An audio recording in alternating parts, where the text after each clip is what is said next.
Why is God silent? Why good men suffer? Why doesn't he stop the pestilence? Why doesn't he stop the wars? You need help. What wasn't covered in the first film was, of course, the effects of the war in the prison camp on my dad. He had post-traumatic stress disorder, which, of course, they didn't know what that was in those days. And it was really taking a toll on his life and his marriage.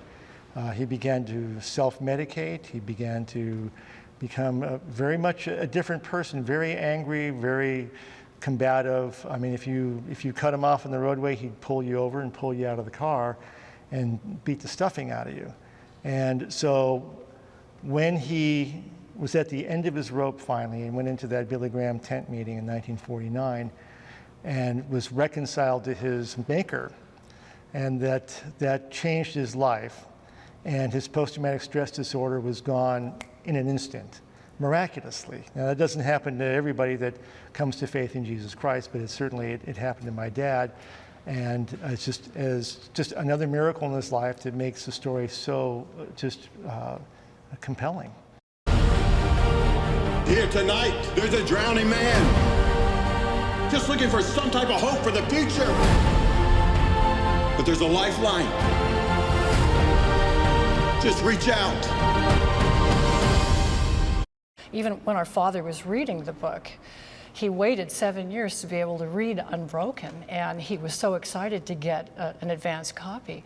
And he said, I called him days later and asked him, how was it? And he hardly had any words. He said he had to keep putting it down and looking out to remind himself where he was, because the book was so detailed. It put him emotionally right back there.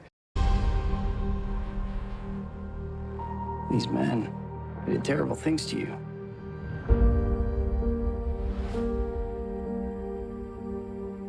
What are you going to say to them? In the book Unbroken, Laura Hillenbrand brought out the fact that there were thousands of GIs that had crashed into the Pacific Ocean and probably had the same experience that my dad had, drifting on life rafts and sharks and all that. But he lived to tell about it. And the fact that he was a famous athlete that seemingly had come back from the dead at the end of the war was really wonderful.